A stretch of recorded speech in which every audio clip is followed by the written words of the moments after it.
um fenômeno de audiência em todo o mundo. É o que se pode dizer da série britânica Adolescência, que conta o drama de uma família que tem a casa invadida pela polícia em busca do filho de 13 anos, acusado de matar uma colega de escola.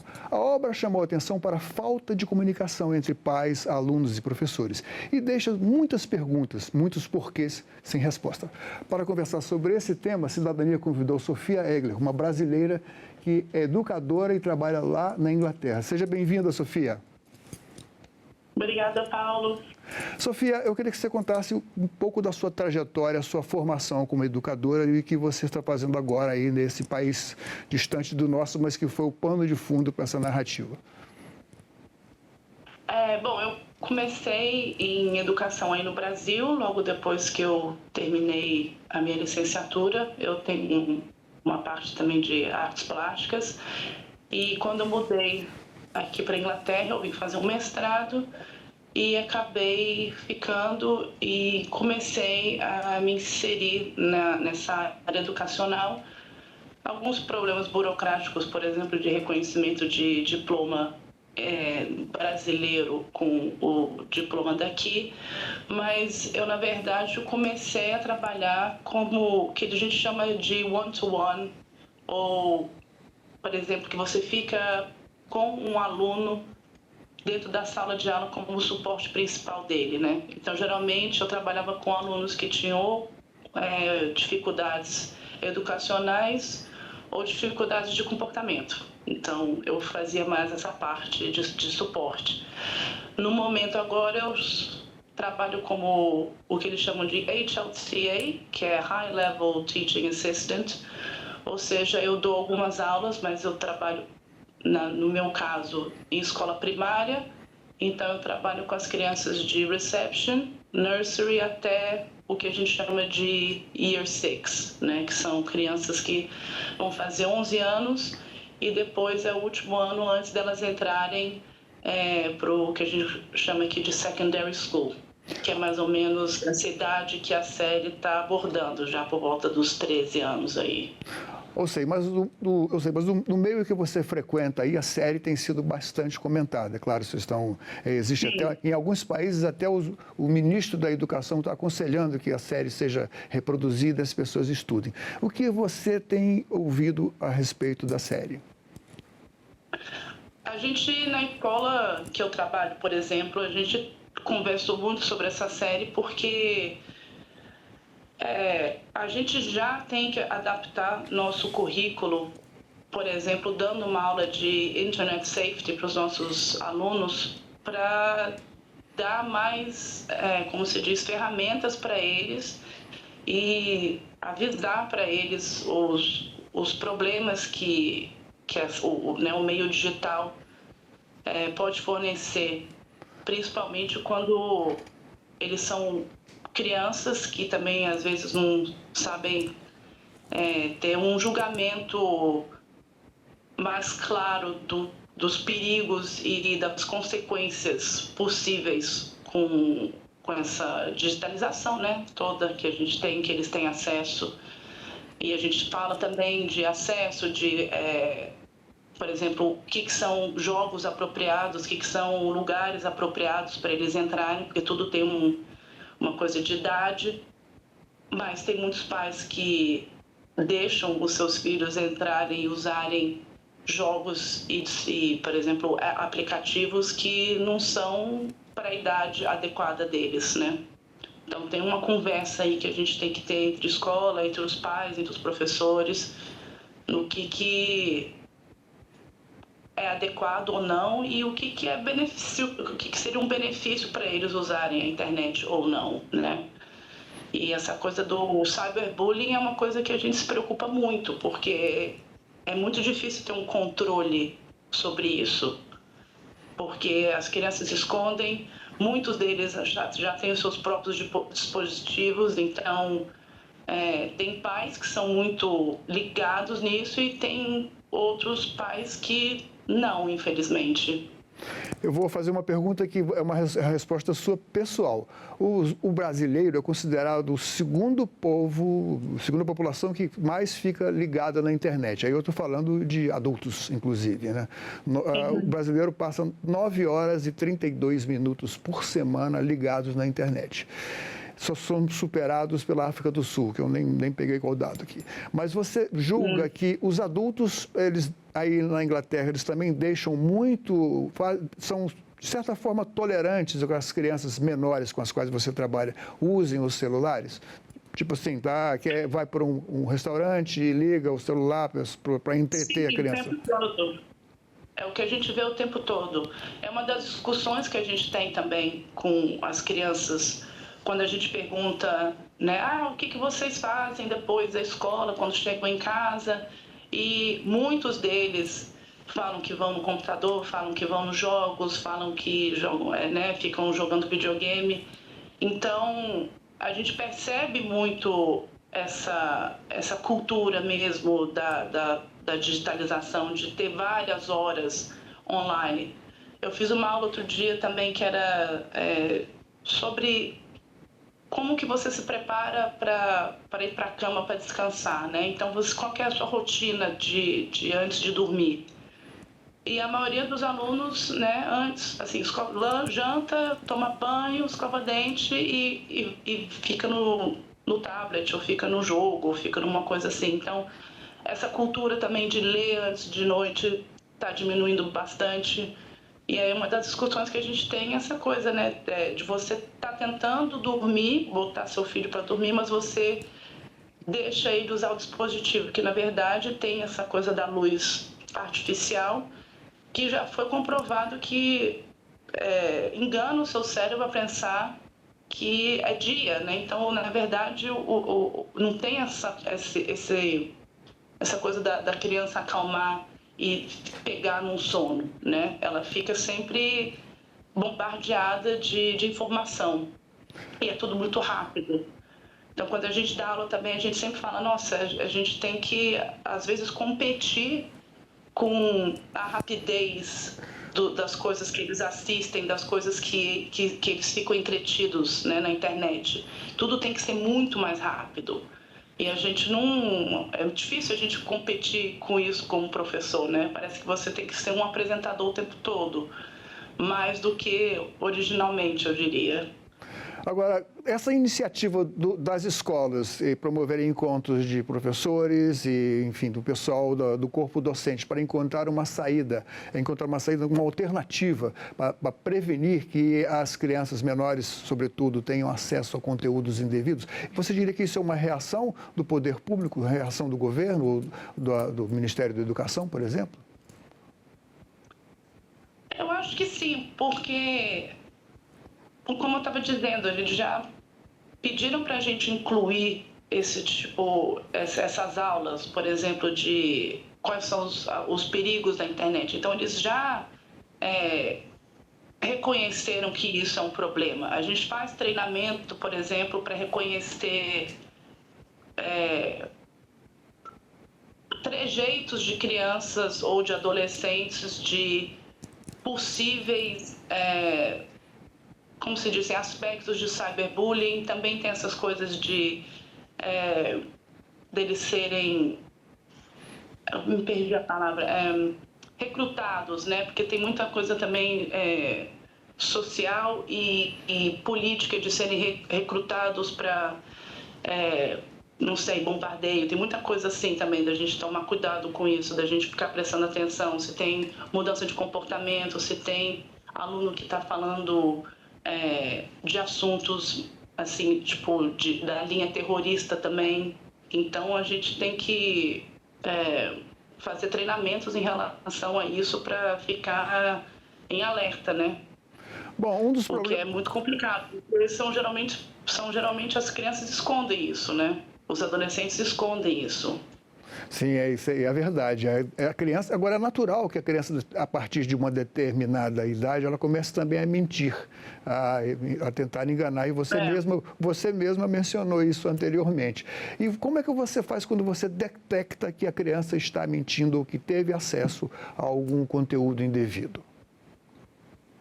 São vários passos que a gente tem que seguir, né? Então, geralmente, o primeiro passo seria tentar abordar a criança e falar, olha, eu estou percebendo, geralmente a gente usa muito essa frase, I've noticed, estou percebendo que você está tendo uma mudança de comportamento, estou percebendo que você tem relatado mais sobre esse, por exemplo, tema, né? Às vezes é uma coisa sexual também, às vezes eles têm uma noção, começam a soltar comentários inapropriados, principalmente para a idade deles. Então a gente começa a pegar nessas pequenas falas, nessas pequenas atitudes, na brincadeira entre eles, porque às vezes eles não percebem que a gente está prestando atenção na fala deles, entre eles, né? Então, a gente depois tenta abordar a criança, dando também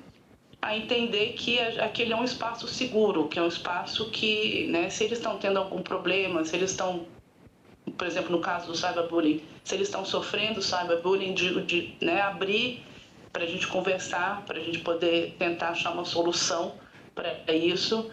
E a gente tem que também falar que, olha, se você falar que tem alguma coisa errada, a minha obrigação é depois ir conversar com alguns dos meus superiores, porque eu não posso prometer para essa criança que eu vou guardar um segredo. É muito importante que eles saibam disso, que a nossa função como professor é manter todo mundo, né, seguro, no espaço seguro. Então, eles têm que entender que a gente está lá para ajudar, mas que se tiver uma coisa que é preocupante, a gente tem que agir.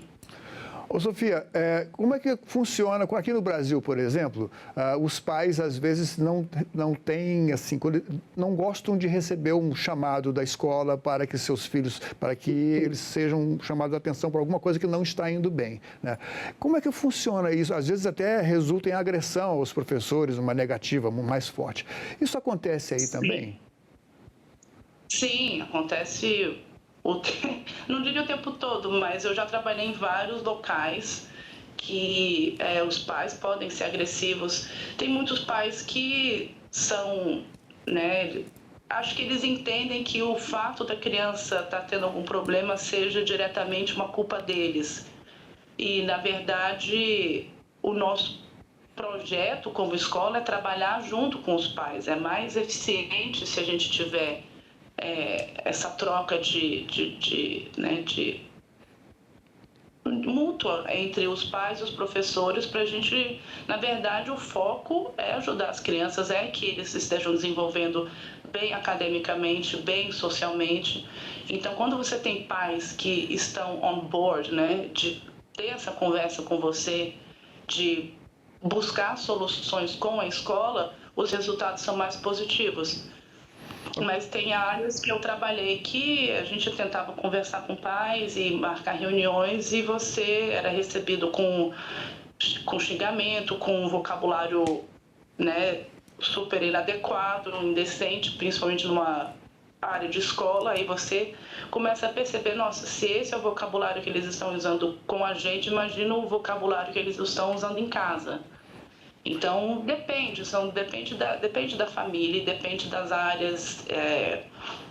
Então, eu diria que é assim no mundo todo, né? A família é muito importante e essa parte de ter esse trabalho mútuo com a escola é essencial, porque sem isso, na verdade, é nadar contra a corrente, né? Até que ponto a escola, a direção da escola e as autoridades da educação podem defender o professor em situações de conflito? Até que ponto vocês são, entre aspas, bancados por quem está acima de vocês na escala do meio docente? A gente tem que sempre, né, tratar os pais com politicamente corretos, né? Nossa função é essa. Então, obviamente, se eu sofro algum momento de agressão, as primeiras pessoas que eu vou ter que conversar vai ser o meu diretor, a minha diretora, ou vice. Então, geralmente, depois, se isso acontece, eles vão entrar em contato com os pais. E é também sempre uma coisa de escala, né? Por exemplo, a gente tem um sistema de observação das crianças, que a gente escreve tudo nesse sistema seguro, que registra, por exemplo, vários casos. A gente tem que registrar dependendo do que a gente está observando. Então, pode ser, essa criança chegou na escola e está sem almoço, está sem lanche, não tomou café, não está de banho tomado, as roupas estão sujas, a roupa não cabe, até está falando muito palavrão, ou está sendo agressivo, ou está tendo dificuldade. A gente tem que registrar tudo isso. E isso faz com que a gente tenha um banco de observação de vários professores, né? Geralmente não é só um que tem acesso a isso, então a escola inteira tem acesso a isso. E isso depois vai sendo passado para os nossos SENCOs, que são o pessoal que vai olhando esses dados, e dependendo da quantidade e da seriedade, aí isso depois sobe para uma outra escala de concern. E aí, dependendo, se o caso for muito sério, as crianças podem ser retiradas dos pais, mas isso é um processo muito longo, muito complexo. Então, não é assim fácil e rápido. Isso já seria o outro extremo da coisa, né? Mas aqui no Brasil... Isso já é um extremo enorme, Aqui no Brasil, os professores, principalmente do ensino fundamental, eles se queixam bastante de que a educação no sentido de formação da pessoa, formação do cidadão, comportamento, hábitos, isso está sendo muito deixado assim, para os professores da escola fazerem. Acontece isso aí também? Com certeza. A gente conversa várias vezes que a gente sente que a gente agora não é só educador de assim, vamos ensinar a matemática, o inglês, as ciências. A gente agora tem que ensinar tudo. A gente tem que ensinar o comportamento, a gente tem que ensinar o que é adequado, a gente tem que ensinar formas de conversar, de falar. A gente também tem um trabalho muito forte com esse desenvolvimento social das crianças também, porque às vezes eles não têm isso em casa, que é que nem o que a gente estava conversando antes. Os pais também são super viciados nessa coisa da internet, então às vezes eles não têm essas interações em casa também, porque os pais estão no celular ou no tablet, os meninos estão no tablet, está todo mundo, né, meio que no tablet o tempo todo, ou assistindo TV. Eles chamam babá eletrônica, porque às vezes é mais fácil, né, você deixar a criança ligada naquilo e os pais têm tempo de fazer as outras coisas. Não estou dizendo que seja uma coisa ruim de deixar que a criança use, mas é aquela coisa, tudo tem que ser um balance, né, de quantas horas a criança vai poder usar isso. Vai brincar lá fora, vai fazer outra coisa. Tem que oferecer também às crianças essa oportunidade de ser criativa, olha, você tem os seus brinquedos, você tem seus lápis de colorir, você tem patins, você tem bicicleta, né? Essa coisa tipo, tô bored. Os adultos às vezes se sentem como se eles, que eu estava dizendo antes, você tem que entreter a criança o tempo todo. Senão fica entediado, não tá deixando né? esse espaço para eles terem essa criatividade. Eles não estão saindo muito, brincando do lado de fora. Você não vê muita criança do lado de fora brincando, que nem quando eu era criança, a gente chegava da escola, fazia o dever de casa e a gente, o mais rápido possível, estava lá fora brincando. Bom, às vezes o clima não deixa que isso aconteça aí, porque o inverno é bastante frio. Mas, Sofia, aqui no Brasil... Mas a gente brincava no inverno. Eu esqueci que você estudou também quando era criança aí na Inglaterra, né? Enfim, mas aqui no Brasil, uma lei recente proíbe o uso do celular dentro das escolas. Não sei se o critério para isso não é recolher ou então fica num canto e depois volta a usar. E isso resultou num fenômeno que é o recreio voltar a ficar barulhento, que antes cada um dos alunos ia pegar seu celular, né? Mas isso é um comentário. Como é que funciona essa restrição do uso dos celulares aonde você ensina? Na escola primária eles não podem levar celular. Na verdade, a gente até sugere para os pais que eles não tenham os seus próprios celulares, né? Devido à idade deles. Muitos deles têm tablets em casa, mas o que começa a acontecer é nos 2 últimos anos de escola, alguns deles começam a já ter celular, porque já é uma idade que, dependendo da distância deles da casa até a escola, os pais podem dar autorização deles caminharem para casa. Então, por alguma razão de segurança, os pais dessas crianças mais velhas deixam que elas tenham celular. Mas a gente na escola, por exemplo, proíbe o uso de celular, ponto final. Então, eles trazem, se os mais velhos trouxerem, a gente fica com eles na secretaria da escola e no final do dia eles pegam. Já na secondary school, eu acho que eles podem usar o celular, mas se são pegos usando dentro de sala de aula, o celular é confiscado. Bom, Sofia, como é que funciona em termos aí? Eu vou falar um pouco também de uma faixa etária acima da qual você trabalha, das pessoas que você trabalha hoje, né? Você também já deve ter trabalhado com adolescentes aí. Como é que funciona o sistema disciplinar aí numa faixa desses adolescentes mais com tendências a serem mais perguntadores, mais ativos e tal, nessa faixa dos 13 anos, que é exatamente do personagem lá da série. Como é que é essa questão disciplinar aí? Falando de uma experiência que eu tive numa área que era um pouco mais complicada, a gente tinha muito problema de comportamento dentro de sala de aula. Então, a gente tinha um sistema,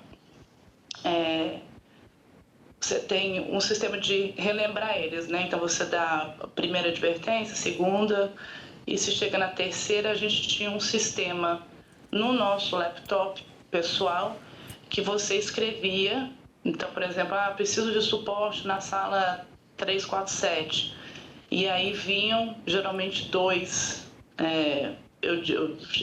chamava eles de seguranças, né? Mas são pessoas que retiravam esse aluno da sala de aula e esses alunos depois passavam o resto dessa aula, dependendo do tipo de comportamento, o resto do dia, isolados, né? Tipo, num quarto que alguém tomava conta e eles ficavam isolados lá. Dependendo também, você podia dar detenção. Então, esses meninos ficavam depois da escola em detenção, né? Geralmente com alguma atividade para fazer. Recado era mandado para os pais, então tudo tinha que ser comunicado. Depois da escola, então você tinha que ligar e falar, olha, seu filho vai ter que ficar na escola mais tempo, né, por causa desses problemas. E aí eles ficavam na escola mais ou menos uma meia hora e com alguma atividade extra para fazer, né, se fosse uma coisa violenta, tinha que ser abordado com o diretor. E aí também são escalas, você pode, dependendo do acontecimento, suspenso, aí depende de quantos dias, ou até excluído. Mas isso com graves consequências para o educador que entre aspas, detenção é uma palavra muito forte, vamos traduzir aqui, que seria, ficou retido em algum lugar que não foi a sala de aula, mas ele não poderia circular na escola, não é isso? Isso, mas também tem o ficar depois da escola também em uma sala fazendo atividades extras. É o antigo tá de castigo, né? É isso, mais ou menos. Ô, Sofia, nas conversas com seus colegas educadores, eles acham que é verossímil o que se passa na escola durante essa série? É um ambiente bastante conturbado, onde os professores são no limite da paciência. É verossímil isso? Muitas situações, sim. Tem muitos de nós profissionais que já passaram ou estão passando por situações dessas, né? Então, tem alguns colegas que trabalham com crianças com problemas de comportamento e que sofrem de abuso verbal, sofrem de abuso físico. Então, tem alguns que né, já até saíram dessa coisa do ambiente escolar, desistiram. Ô, Sofia... Então, depende do caso, mas depende da criança, depende da família, mas é uma ocorrência que eu diria normal. Sofia, muito obrigado pela sua presença aqui no nosso programa, eu agradeço bastante, parabéns pelo seu trabalho, sorte dos seus alunos que têm uma artista aí para entretê-los, né? Obrigado.